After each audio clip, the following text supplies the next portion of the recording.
오늘 우리에게 주시는 하나님의 말씀입니다. 신약성경 사도행전 27장 21절부터 26절까지 말씀입니다. 사도행전 27장 21절부터 26절까지 말씀, 저희 여러분이 한 절씩 교독하시겠습니다. 여러 사람이 오래 먹지 못하였음에 바울이 가운데 서서 말하되, 여러분이여 내 말을 듣고 그레데에서 떠나지 아니하여 이 타격과 손상을 면하였더라면 좋을 뻔하였느니라.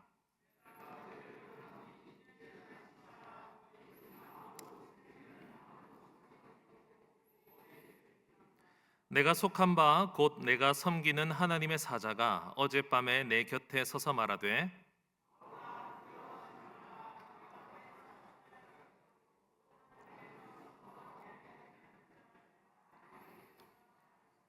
그러므로 여러분이여 안심하라. 나는 내게 말씀하신 그대로 되리라고 하나님을 믿노라. 그런즉 우리가 반드시 한 섬에 걸리리라 하더라. 아멘. 우리 한번 따라합시다. 안심하라. 좀 안심이 되십니까? 우리 인생에 안심이 되는 일이 있겠습니까? 우리가 어떤 때 안심을 하냐 하면 뭔가 믿을 수 있는 상황, 그리고 내가 컨트롤할 수 있는 어떤 환경들이 있을 때 우리는 안심할 수가 있습니다. 오늘 수요일날 나오신 여러분들의 마음이 안심이 되어서 나오신 분이 계실 것 같기도 하고요, 또는 마음속에 불안한 마음이 있어서 나오신 분들이 계실 것 같기도 하다 생각이 듭니다. 우리가 세상을 살면서 안심하는 마음을 먹기란 쉽지가 않습니다. 왜냐하면 언제든 불안한 요소들이 있기 때문이죠. 저는 이제 울산에, 경기도 수도권에서 사역을 하다가 울산으로 내려온 지 한 4년쯤 되어 갑니다.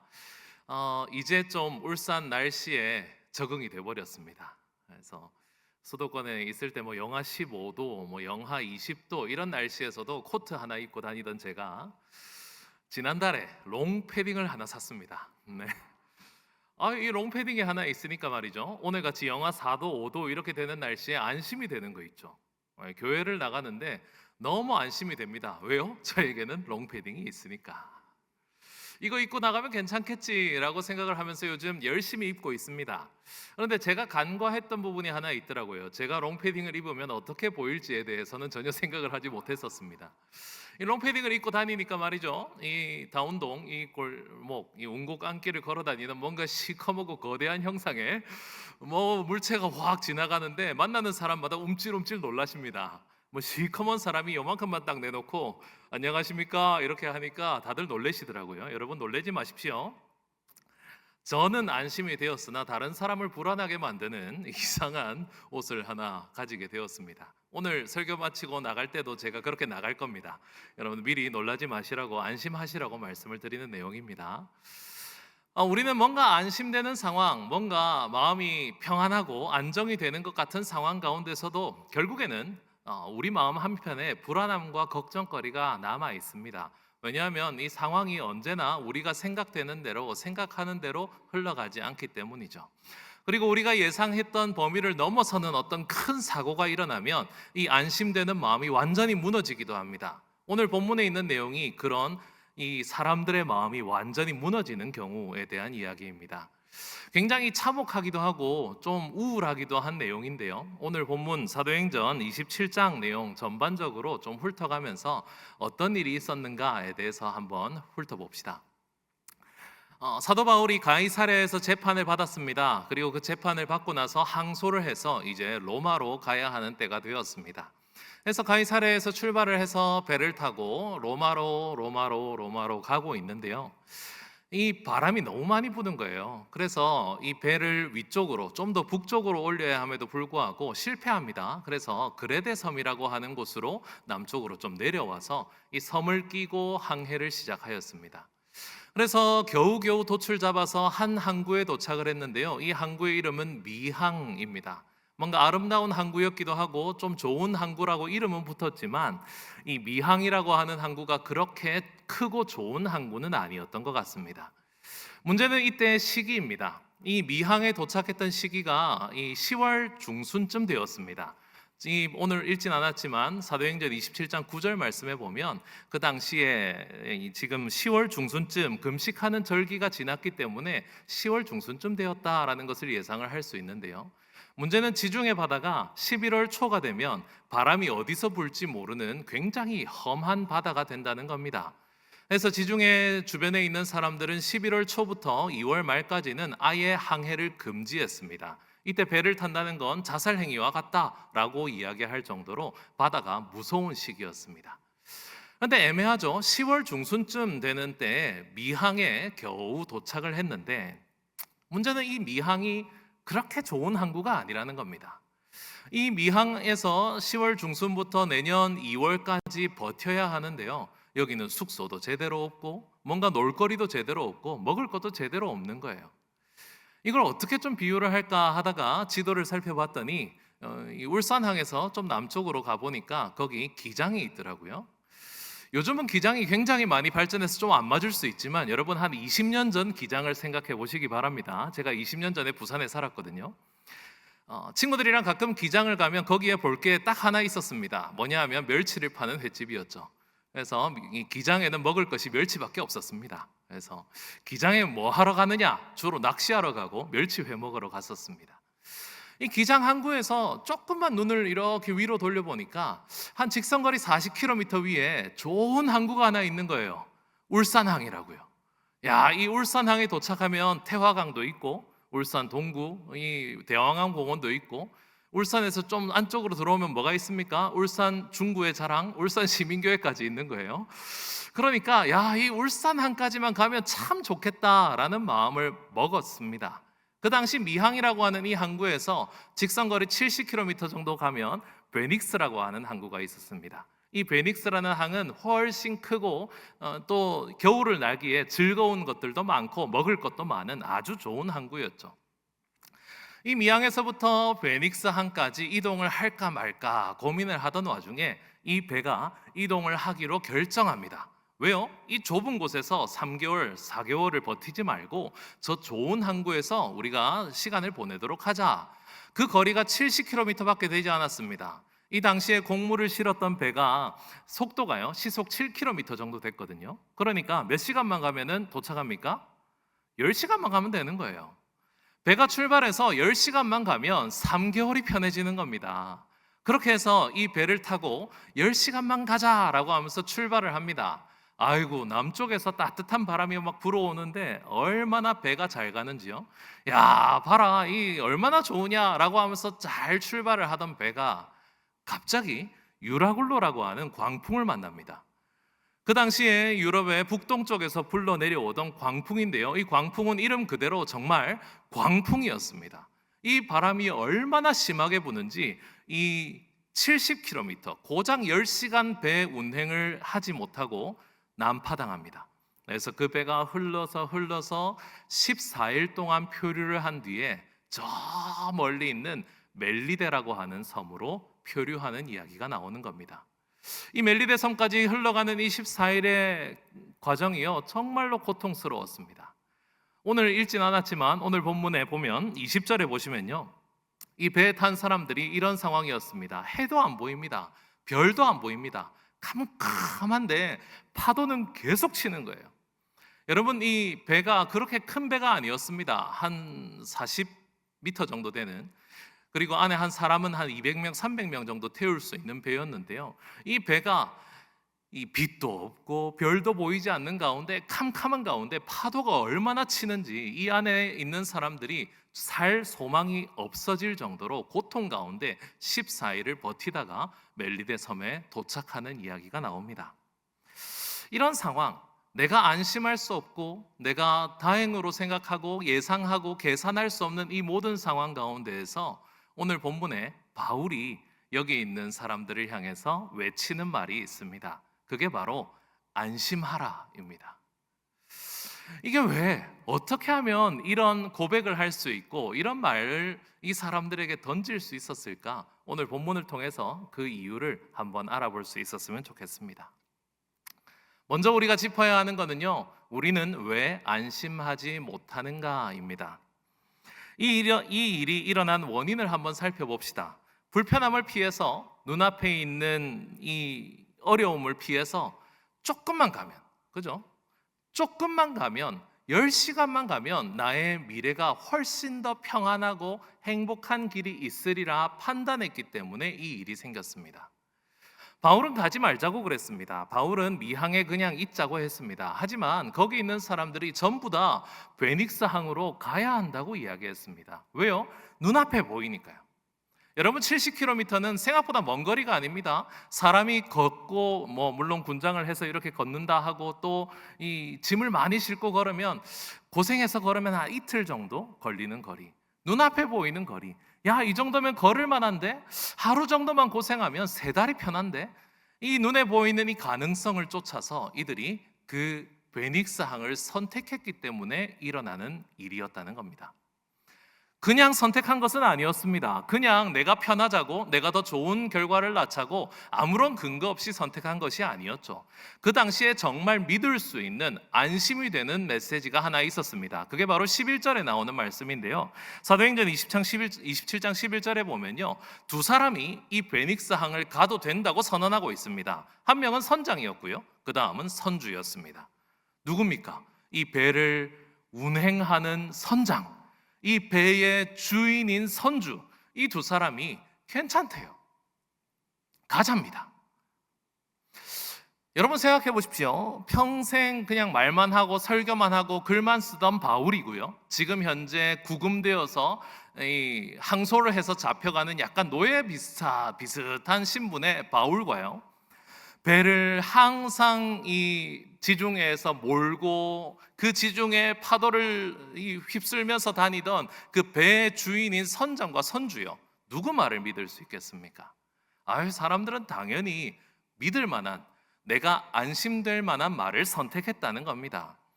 만약 이게 반대였다면 말이 됐겠죠. 바울은 가자고 했고 선장은 가지 말라고 했더라면 우리 마음은 불안했을 겁니다. 그죠? 하지만 바울이 가지 말자고 하고 선장과 선주가 가자고 했습니다. 그러면 이 말이 얼마나 안심되었겠습니까? 전문가잖아요. 권위자잖아요. 능력 있는 사람이 괜찮다라고 이야기를 했으니 이들은 그 가는 베닉스 항으로 가는 걸 선택했단 말입니다. 그랬더니 무슨 일이 생겼습니까? 그 선택이 곧 불안함으로, 그리고 우리가 감당할 수 없는 최악의 상황으로 끌고 가버렸다라는 겁니다. 우리는 언제나 믿을 만한, 그리고 안심될 만한 것들을 우리 주변에서 선택하려고 합니다. 믿을 수 있는 사람의 말, 믿을 수 있는 상황, 믿을 수 있는 여러 정황들을 보고 우리는 안심할 것인지 말 것인지를 자꾸 결정하려고 한다는 겁니다. 하지만 창세기 6장 5절에는 정확하게 이렇게 말씀하고 있습니다. 사람의 모든 계획은요, 항상 악할 뿐이더라 라고 말씀을 하고 있죠. 우리가 계획하고 우리가 말하고 우리가 준비하는 그 모든 것들이 다 악하다라고 말씀하고 계십니다. 물론 이 악함이라고 하는 것은 이런 도덕적인 악만을 말하는 것이 아닙니다. 우리가 선택하고 우리가 판단했기 때문에 결국 언제나 불안함을 낳을 수밖에 없는 선택들이다라는 것을 강조하고 계신 겁니다. 우리가 볼 때는 괜찮아 보이고 우리가 볼 때는 너무 합리적으로 보이는 그 선택들이 결국에는 안심되고 안정적인 선택은 아니었다는 겁니다.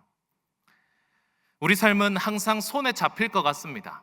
이것만 하면 될 것 같습니다.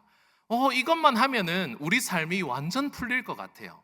미항에서 베닉스로만 가면, 겨우 10시간만 가면 우리의 인생이 정말 아름답게 풀릴 것 같습니다.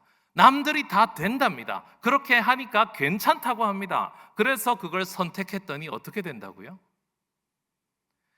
세상은 언제나 우리한테 말합니다. 지금이 때입니다. 괜찮습니다. 다 그렇게 살아도 됩니다. 지금 이걸 선택하지 않으면 여러분들은 뒤처지는 겁니다. 지금 당신은 이렇게 살아야만 합니다. 세상에 얼마나 많은 사람들이 선택을 강요하고 안심시키려고 하는지 아십니까? 요즘 뉴스를 보니까요, 경제 쪽에 보니까 코스피가 이제 5천까지 다 되었다고 하더라고요. 지금 주식을 안 하면 바보입니다. 이런 얘기들도 하시더라고요. 다들 오르고 있대요. 특히 무슨 반도체, 여기서 제가 홍보하는 게 아닙니다, 여러분. 사실하고 뭐 삼성전자가 뭐 15만 전자가 되느니 뭐 이런 얘기들을 계속하면서 괜찮대요. 지금 은행에 넣어 놓으면 안 된답니다. 투자하래요. 계속 올라갈 거랍니다. 안심하래요.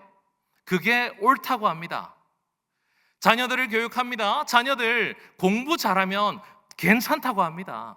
다른 거 잘 못해도 성적 잘 받아서 좋은 대학 가면 괜찮다고들 얘기합니다. 지금 성적이 떨어져 있는 당신의 자녀가 그 성적이 떨어져 있으니까 불안한 거지, 성적만 올려보십시오, 괜찮습니다 라고 얘기하는 거예요. 자녀들을 양육하는 문제도, 내 사업의 문제도, 경제의 문제도 사람들은 전문가가 얼마나 많은지요, 이렇게 하면 되고 저렇게 하면 된다고 우리를 수시로 안심시킵니다. 나는 잘 모르는 영역인데 다른 사람이 다 괜찮대요. 그렇게 해서 실제로 괜찮은 일들이 보입니다. 괜찮아 보이니까 이게 옳은가 보다 라고 해서 선택하는데요, 그 모든 선택이 악하다고 말씀하고 계시는 거예요. 다 괜찮다고 해서 한번 해보십시오. 여러분들의 마음에 안심이 될 거라고 생각하십니까? 예전에 어떤 한참 우리 젊은 사람들한테 유행했던 코인 같은 거요, 코인 투자, 그거 해서 다 괜찮을 거라고 했다가 얼마나 많은 사람들이 기쁨과 즐거움을 잃어버리고 낙심하고 낙담하면서 무너져 갔습니까? 다 괜찮다고, 다 좋다고, 그렇게 하면 된다고 얘기하는 그 모든 선택들이 우리를 안심시킬 수 없다는 것을 기억하시기 바랍니다. 사도 바울과 이 배에 탄 276명이나 되는 이 사람들은요, 눈에 모든 가능성을 잃어버렸습니다. 눈앞에 보이는 건 하나도 없습니다. 음식을 먹을 힘도 없습니다. 내가 지금 어디로 흘러가는지 모르는 채 이렇게 결국 죽겠구나 라고 하는 생각을 하고 있습니다. 다 쓰러져 있습니다. 이 순간 사도 바울이 그 사람들 앞에 서서 외칩니다. 그 말이 뭐라고요? 안심하라. 안심하라 라고 외치고 있습니다. 성도 여러분, 이게 얼마나 당황스러운 얘기인지, 얼마나 어이없는 말인지 한번 생각해 보십시오. 사도 바울이 지금 사람들을 불러 모았습니다. 다들 지쳐 있습니다. 죽음의 공포 앞에서 무너져가고 있습니다. 믿었던 것들, 믿었던 선장, 믿었던 선주, 믿었던 그 큰 배, 믿었던 그 모든 것, 내가 꿈꿔왔던 미래 다 무너졌습니다. 다 무너져 있는 사람들을 다 모았습니다. 그때 사도 바울이 나타나서 무슨 얘기를 해야 정상이냐 하면, 제가 보니까 이 배가 지금 어느 방향으로 가고 있는데 조금 있으면 어떤 섬에 도착할 것 같습니다 라든지, 여러분 다 같이 이 배의 오른편으로 오셔서 오른편에서 막 뛰다 보면 우리 오른쪽으로 배가 가서 땅으로 닿을 것 같다든지, 뭔가 해결책이나 아니면 뭔가 사람의 마음을 안심시켜줄 어떤 근거가 있는 이야기를 해야 하는데 말이죠, 그런 얘기가 하나도 없습니다. 그냥 사람들한테 그러므로 이제 너희는 안심하라 라고만 얘기하고 있는 거예요. 오늘 본문 22절입니다. 내가 너희를 권하노니 이제는 안심하라. 야, 이게 무슨 말입니까? 도대체 왜 안심하라고 하는 겁니까? 이어지는 23절, 24절 말씀에 사도 바울이 그 근거라고 내놓는 것을 보십시오. 내가 속한 바 곧 내가 섬기는 하나님의 사자가 어젯밤에 나에게 와서 바울아 두려워하지 마라. 너는 로마에 가야 하니까, 넌 가이사 앞에 서야 하니까 너 안 죽을 거다. 너와 함께한 자들도 다 살 거다 라고 얘기하셨답니다. 안심하라 라고 외치는데요, 그 내용에 이 문제를 해결할 방법은 하나도 없는 거예요. 이 문제를 해결할 수 있는 대책은 하나도 없는 겁니다. 그냥 아무 이유 없이 안심하라 라고 얘기하고 계신 거예요. 그냥 산대요. 바울이 로마로 가야 하니까 그냥 살 거랍니다. 하나님께서는 사도 바울에게 오늘 본문뿐만 아니라 사도행전 23장에서도 너는 반드시 로마를 가야 할 거다라고 말씀을 하신 적이 있습니다. 23장 11절에 보니까요, 주님께서 바울 곁에 서서 이르시되 담대하라, 너는 이제 나중에 로마에서도 증언하여야 하리라 라고 말씀을 하셨죠. 사랑하는 성도 여러분, 바울이 지금 안심하라 라고 외치는 근거가 어디 있는지 아십니까? 대책입니까? 해결 방법입니까? 아닙니다. 사도 바울이 안심하라고 외칠 수 있는 유일한 이유는 하나님이 말씀하신 대로 될 거라는 믿음입니다. 하나님께서 말씀하셨기 때문에 그 말씀은 반드시 이루어진다. 내가 지금 어떤 상황 가운데 있고 내가 지금 어떤 환경 가운데 있어서 지금 내 눈앞에 어떤 것들이 보이고 있다 할지라도 하나님께서 나에게 말씀을 하셨기 때문에 그 말씀은 반드시 이루어진다 라고 믿었던 겁니다. 우리 25절 말씀인데요, 이거 같이 한번 읽어봅시다. 시작. 그러므로 여러분이여 안심하라. 나는 내게 말씀하신 그대로 되리라고 하나님을 믿노라. 한 번만 더 읽어봅시다. 시작. 그러므로 여러분이여 안심하라. 나는 내게 말씀하신 그대로 되리라고 하나님을 믿노라. 하나도 남지 않은 가능성, 아무것도 보이지 않는 상황, 죽을 날만 기다리던 이 구원의 소망을 잃어버린 것 같은 이 상황에서도 바울이 바라본 것은 가능성이 아니었습니다. 눈앞에 보이는 베닉스도 아니었고요, 눈앞에 보이는 선장과 선주의 말도 아니었습니다. 다른 사람들 모두가 괜찮다고 하는 그런 말들도 아니었습니다. 바울에게 있어서 그런 말은 하나도 소용이 없었어요. 그러나 바울의 마음에 단 하나 가장 강력하게 심겨져 있는 그것은요, 하나님이 말씀하신 대로 되리라 라고 하는 하나님을 향한 믿음이었습니다. 바울이라고 눈앞에 고난이 안 보였겠습니까? 바울이라고 눈앞에 저 멀리 있는 멜리데 섬이 보였겠어요? 바울이라고 지금 이 배가 어떻게 가고 있는지 며칠 뒤면은 이 섬에 도착할지 알았겠습니까? 바울 눈앞도 똑같았습니다. 사도 바울은 고린도 후서에요, 그 당시 에베소에서 사역한 뒤에 있었던 그 극심한 어려움 가운데서 고린도후서 1장에 이렇게 고백을 하고 있습니다. 힘에 겹도록 심한 고난을 당해서 살 소망도 끊어지고 우리는 우리 자신이 사형 선고를 받은 것 같았으니, 그 다음에 어떻게 해요?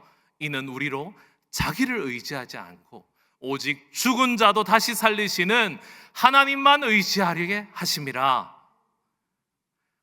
죽은 자도 살리시는 하나님을 의지하게 하심이라.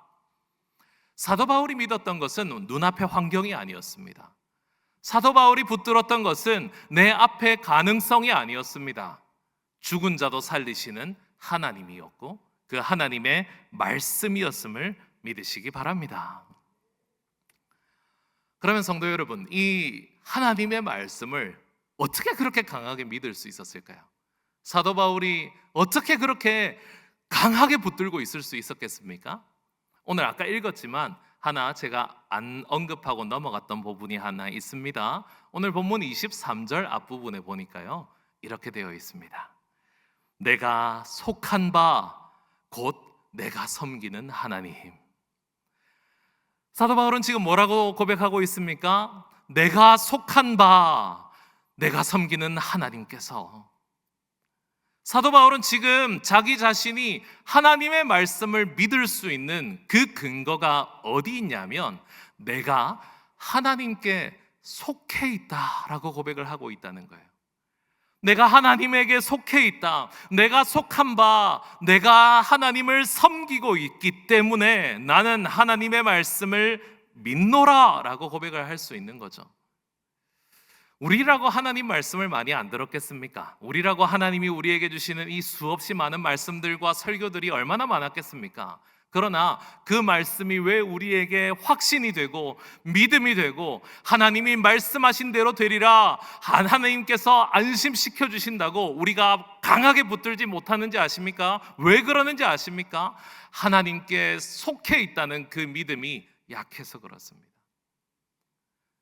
사랑하는 우리 울산시민교회 성도 여러분, 여러분들은 하나님께 속해 있음을 믿으시기 바랍니다. 하나님께 속해 있는 자가 하나님을 믿습니다. 하나님을 전심을 다해서 섬기는 자가 하나님의 말씀을 믿습니다. 이 세상에 속해 있는 것이 아니라 하나님을 섬기며 하나님과 함께 하나님에게 속해서 살아가는 그 사람은요, 강한 믿음이 있습니다. 하나님이 말씀하신 대로 되리라라고 하는 그 믿음으로 살아가는 겁니다. 내가 하나님께 속해 있지 않으면 언제나 우리가 올라타 있는 바다는 공포일 것입니다. 우리가 하나님께 속해 있지 않으면 우리가 살아가는 삶의 터전은 공포일 겁니다. 어떻게 될지 모르는 불안함, 내 미래가 어떻게 될지 모른다는 그 걱정, 내 자녀의 미래가 불안하고, 나의 미래가 불안하고, 내 부모님의 미래가 불안하고, 내 교회의 미래, 내 목장의 미래가 불안합니다. 왜요? 하나님께 속해 있지 않기 때문이죠. 하지만 사랑하는 성도 여러분, 하나님께 속한 자는 그 어떤 바다 위에서도 안심이 됨을 믿으시기 바랍니다. 다윗은 사울을 피해서 굴 속에 숨어 있을 때 시편 57편을 썼습니다. 뭐라고 고백하는지 아십니까? 하나님이여, 내 마음이 확정되었고 내 마음이 확정되었사오니 내가 노래하고 내가 찬송하리이다. 다윗이요, 왕궁에서 그 얘기를 한 게 아닙니다. 왕궁에 편하게 앉아서 하나님이 지금 내 눈앞에 이 평안한 세상, 이 평안한 이스라엘을 주시니 내 마음이 확정됩니다. 든든히 섭니다. 내 마음이 하나님 앞에 굳게 섭니다 라고 고백한 게 아니에요. 나를 죽이려고 하는 그 사울의 창 끝을 피해서 굴 속에 숨어 있을 때 이렇게 고백합니다. 내 마음이 확정되어 있습니다. 내가 노래하고 내가 찬송합니다 라고 고백을 하고 있는 거예요. 이것이 하나님께 속한 자가 누리는 평안함, 안심임을 믿으시기 바랍니다. 그래서 우리 한번 따라합시다. 안심하라. 하나님께서 내 영혼에 주시는 말씀이라고 생각하고 한번 좀 강하게 얘기해 봅시다. 안심하라. 하나님이 우리 영혼에 말씀하십니다. 너는 내게 속한 자다. 안심해라. 하나님께서 주시는 그 안심, 하나님께서 주시는 그 평안함, 하나님께 속한 자가 누리는 하나님 말씀하신 대로 됩니다 라고 하는 그 안심으로 눈앞에 있는 상황이 아니라 하나님을 붙듦으로, 내가 보이는 가능성이 아니라 하나님 말씀 때문에, 우리가 속한 바, 우리가 섬기는 하나님 때문에 이제는 안심하실 수 있는 우리 모든 성도님들 되시기를 주님의 이름으로 축원합니다. 아멘. 우리 함께 찬양합시다. 이 찬양도 여러분 잘 모르시는 찬양일 수 있습니다. 그래도 가사를 생각하시면서 함께 불러봅시다. 나는 주님께 속한 자.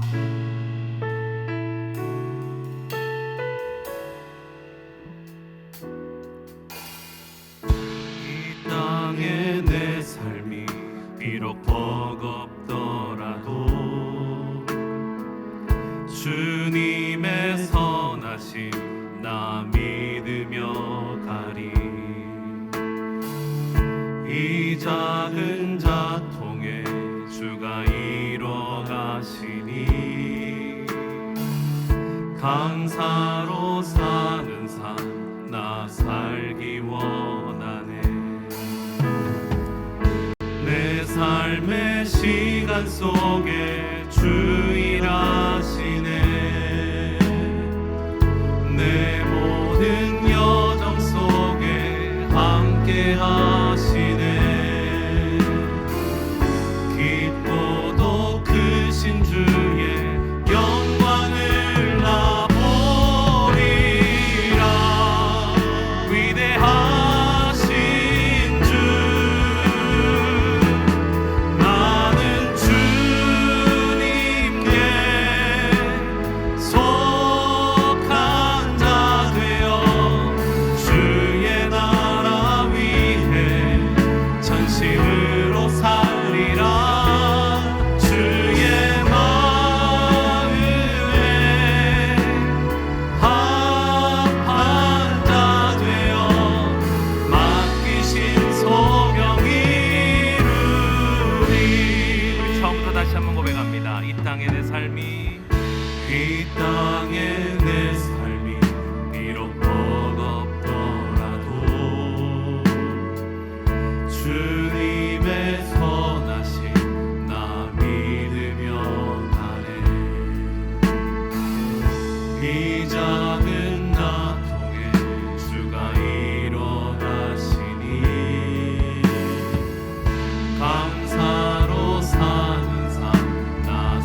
속에 주일하시네.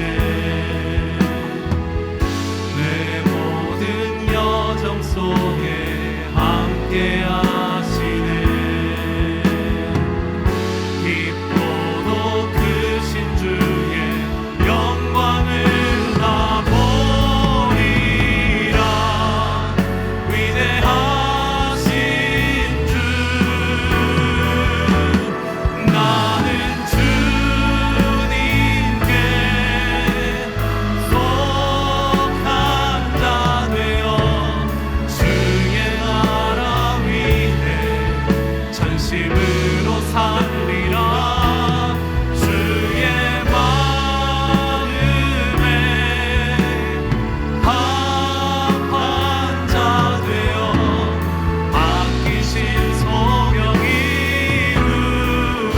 나는 주님께 속한 자 되어 나는 주님께 속한 자 되어 주의 나라 위에 전심으로 살리라.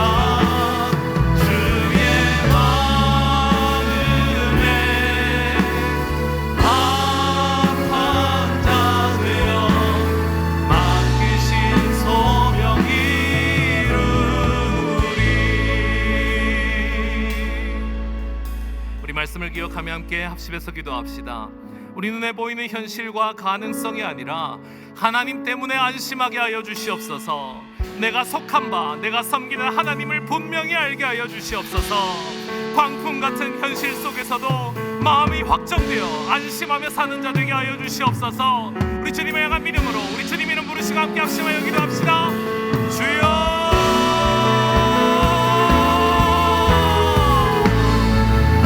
아버지 하나님, 우리는 눈에 보이는 가능성을 매일마다 쫓아가는 자들입니다. 눈에 보이는 현실에 우리의 안심의 거리들을 만들어내는 자들입니다. 주여 용서하여 주옵소서. 주님, 우리 눈에 보이는 가능성, 우리 눈에 보이는 현실, 우리 주변의 많은 전문가들의 말들, 여러 가지 환경과 가능성이 아니라 오직 우리가 속한 바, 우리의 섬기는 하나님 때문에 안심하게 하여 주시옵소서. 주여, 내가 속한 바, 내가 섬기는 하나님을 분명히 알게 하여 주셔서 주님이 말씀하신 그대로 되리라 믿게 하여 주시옵소서. 주여, 하나님께서 우리의 모든 것이 되심을 오늘 마음에 확정하고 확정하게 하여 주옵소서. 우리 눈앞의 상황은 좋지 않습니다. 우리 눈앞의 모든 환경들은 좋지 않습니다. 살 희망이 끊어지고 사형 선고를 당한 것 같은 모든 상황 가운데서도 죽은 자를 살리시는 분이심을 믿고, 우리 주님이 그런 분이심을 믿고, 우리 주님 말씀하신 바 그대로 되리라 믿어서 오늘도 주님 안에 속한 자들이 되어 오늘도 우리가 섬기는 하나님을 분명히 하는 믿음으로 승리하며 확정되며 하나님과 함께 걸어가는 우리들이 되길 원합니다. 주여, 안심하는 우리들이 되게 하여 주옵소서. 모든 상황 가운데서도 평안함을 누리는 우리들이 되게 하여 주시옵소서. 예수 그리스도와 함께 살아가는 우리들이 되게 하여 주시옵소서. 우리 계속해서 기도합시다. 우리 교회를 위해서 기도합니다. 건강한 목장으로 새롭게 세워지는 건강한 가정교회가 되게 하여 주시옵소서.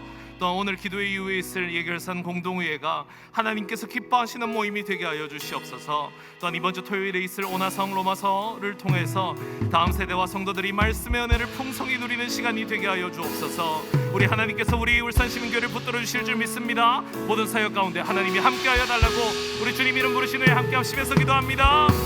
주여,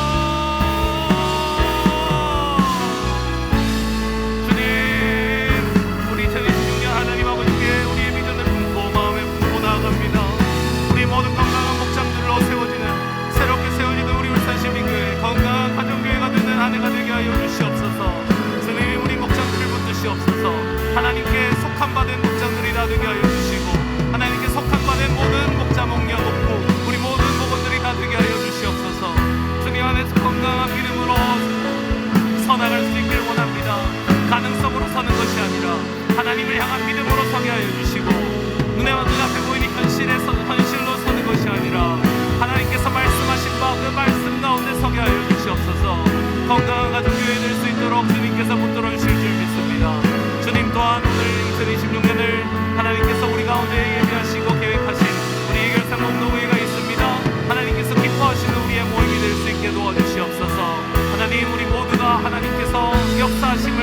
감사하며 기뻐하며 고백하는 간증의 시간들이 되게 하여 주시옵소서.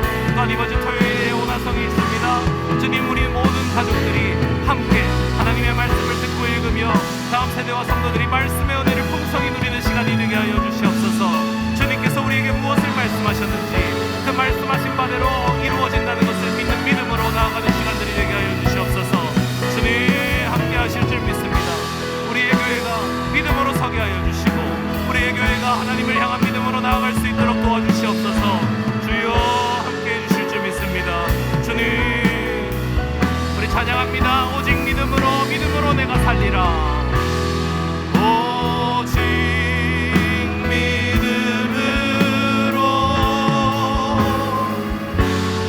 믿음으로 내가 살리라.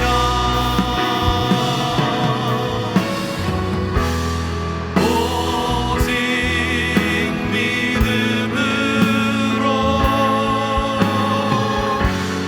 믿음으로 내가 살리라.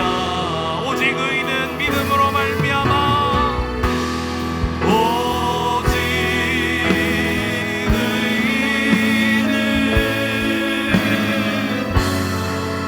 믿음으로 말미암아 살리라.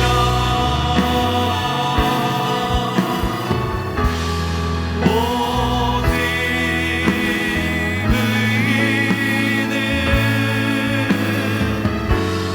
믿음으로 말미암아 살리라.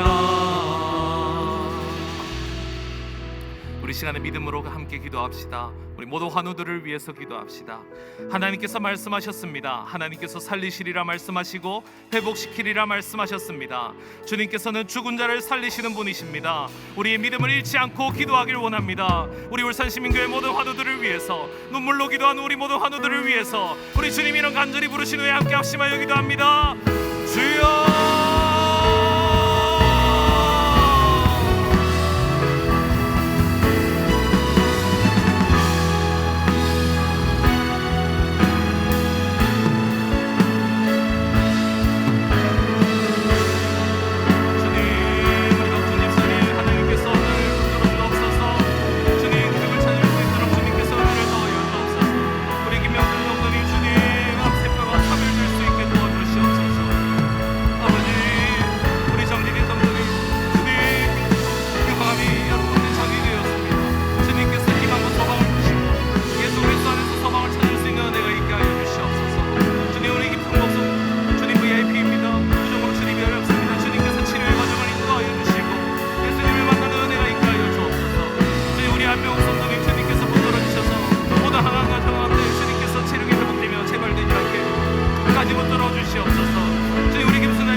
마지막으로 VIP를 위한 기도를 드립시다.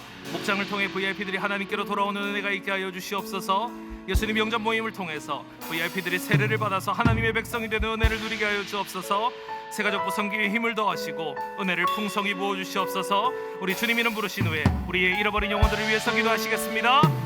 주여, 주님께서 우리 울산 시민교회 우리 모든 목장들을 통하여서 잃어버린 영혼들을 하나님께로 인도하여 주실 줄 믿습니다. 주님 목장들을 통해서 하나님께서 예비하신 모든 영혼들이 하나님께 돌아올 수 있는 은혜가 있게 하여 주시옵소서. 예수님 영접 모임이 귀하게 쓰임받을 수 있기를 원합니다. 믿지 않는 자들이 하나님께 나와 참된 천국을 맛볼 수 있게 도와주시고 세례를 받아서 하나님의 백성이 되는 은혜를 모든 성도들이 함께 누릴 수 있는 은혜를 허락하여 주옵소서. 주님 이를 위해서 섬기는 일꾼들이 많이 있습니다.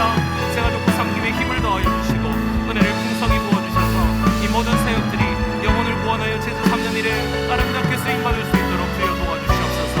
이 모든 VIP들이 목장 가운데서 생산되고 하나님 아버지를 향해서 나올 수 있는 자들이 더 많아질 수 있는 은혜가 있게 하여 주시옵소서. 하나님께서 은혜를 더하여 주시리라 믿습니다. 주님께서 우리 모든 일꾼들과 모든 섬기는 자들과 모든 목장들을 통하여서 하나님께로 돌아오는 영혼들이 많아지게 하여 주실 줄 믿습니다. 은혜를 더하여 주시옵소서. 함께 하여 주시옵소서. 오늘은 주기도문으로 기도회를 마치고 이어서 공동의회로 모이겠습니다. 하늘에 계신 우리 아버지여, 이름이 거룩히 여김을 받으시오며 나라가 임하시오며 뜻이 하늘에서 이루어진 것 같이 땅에서도 이루어지이다.